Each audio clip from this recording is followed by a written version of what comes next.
The WWE Universe was thrown into utter disarray after one of the most shocking betrayals in recent memory unfolded at Money in the Bank 2025. What began as a night of opportunity and glory spiraled into chaos and heartbreak, culminating in a dramatic turn of events that left fans speechless. Jacob Fatu, once a fierce and loyal ally to Solo Sikoa, turned on him in the most brutal and public way possible.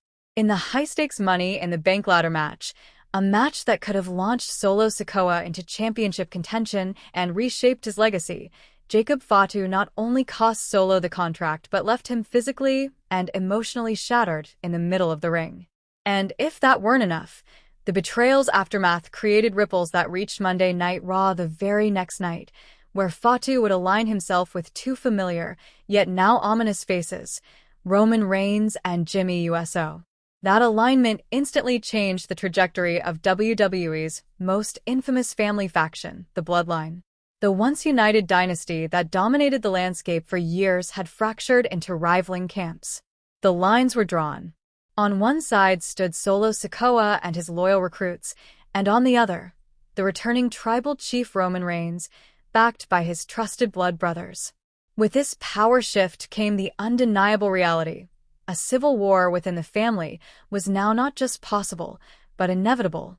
To understand the magnitude of this development, we must look back at how the Bloodline reached this breaking point.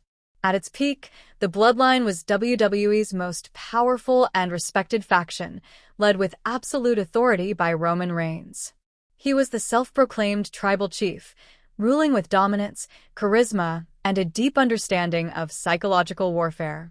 Paul Heyman served as his strategist, and his cousins Jimmy and Jey Uso acted as his loyal enforcers. But cracks began to form over time. At WrestleMania 41, the unthinkable happened. Reigns suffered a devastating loss that not only dethroned him but also triggered a stunning betrayal by Paul Heyman, who defected to align himself with Seth Rollins. That single moment shook the foundation of the Bloodline and effectively marked the end of Roman's original reign. With Roman out of the picture, Solo Sikoa, the quiet enforcer turned unlikely leader, stepped into the spotlight. In Roman's absence, he declared himself the new head of the table, hoping to preserve the family's power and fearsome reputation. To bolster his claim, he recruited the explosive and unpredictable Jacob Fatu, as well as the cunning JC Mateo. Though this new version of the Bloodline had raw potential, it lacked the cohesion and commanding leadership that Reigns brought. Many fans and insiders questioned Solo's readiness to lead, and rumblings of discontent began to surface behind the scenes. Still, Solo marched forward, hoping to cement his legacy at Money in the Bank 2025. The men's ladder match was one of the most highly anticipated contests of the night, with big names like Seth Rollins, LA Knight, and Andrade all vying for the prized contract hanging above the ring. Each competitor pushed their bodies to the limit in a frenzied, high-impact clash. Meanwhile, Solo Sikoa seemed poised for victory. Backed by his allies Jacob Fatu and JC Mateo at ringside, Solo climbed the ladder with destiny in sight. The crowd roared, sensing the crowning moment of a new era. But then, everything unraveled in an instant. As Solo neared the briefcase, Fatu struck. With chilling precision, he yanked Solo down from the ladder, causing him to crash awkwardly to the mat. The arena gasped in collective disbelief. Fatu's face was stone cold, his eyes locked onto Solo's in a glare that pierced through the years of brotherhood they had shared. "I hate you," Fatu muttered, his words caught clearly on the camera's mic right before he delivered a crushing superkick that echoed through the arena. He then ascended the ladder himself, not to grab the briefcase, but to execute a devastating moonsault that landed squarely on Solo's prone body below. The betrayal wasn't just shocking, it was personal, brutal, and left no room for redemption. The WWE Universe erupted into stunned silence and then raucous outrage. Social media lit up instantly, with hashtags like #FatuTurns and #BloodlineBetrayal trending worldwide. Fans demanded answers, trying to make sense of why Fatu would turn on his own faction leader in such a devastating fashion. The answer would begin to reveal itself the following night on Monday Night Raw. The Raw after Money in the Bank was steeped in anticipation. Rumors had already started swirling about a possible return.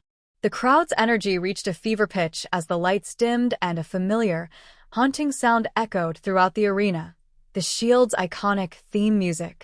The roof nearly came off the arena as Roman Reigns made his long-awaited return. He walked to the ring with calculated confidence, the same stoic presence that had once made him the most dominant force in WWE. He stood tall in the center of the ring, holding a microphone, and began to speak. "I've been gone too long," he said with chilling calm. "But I'm back to remind everyone who the real tribal chief is." The audience roared in approval. "Roman! Roman! Roman!" they chanted. He turned his gaze toward the backstage screen, where footage of Solo Sikoa's failed attempt to win Money in the Bank played. "You thought you could take my place," Roman snarled, a smirk curling on his lips. "You're not ready. You never were." The seeds were now planted for a confrontation of epic proportions. But the most telling moment came later that night in a backstage segment that left no doubt about the shifting dynamics within the Noah family. Cameras followed Roman Reigns through the backstage corridors, the sound of his boots echoing through the halls. Suddenly, he stopped. Standing before him was Jacob Fatu. The tension was electric, the silence louder than words. They stared each other down, two warriors from the same lineage, standing at the threshold of a new alliance. "You did what you had to do," Roman finally said, his voice calm and measured. "Solo's not fit to lead. But you've got the blood, the fire, the name." Fatu nodded solemnly. "I'm with you, Chief. Always have been." With those few words, Fatu's betrayal made perfect sense. He had never truly believed in Solo's leadership. Behind the scenes, footage began to surface of Solo mocking Fatu, calling him all gas and no brains, during a backstage conversation. Unbeknownst to Solo, Fatu had overheard every word.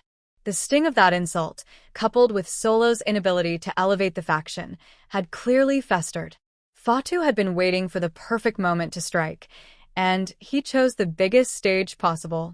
Now, with Roman Reigns, Jimmy Uso, and Jacob Fatu aligned, WWE finds itself on the precipice of a family civil war. The implications are enormous, both in terms of storyline and real-world significance. This isn't just about pride or championship gold. This is about legacy, blood, loyalty, betrayal. The Noah family, long a cornerstone of wrestling royalty, is imploding from within.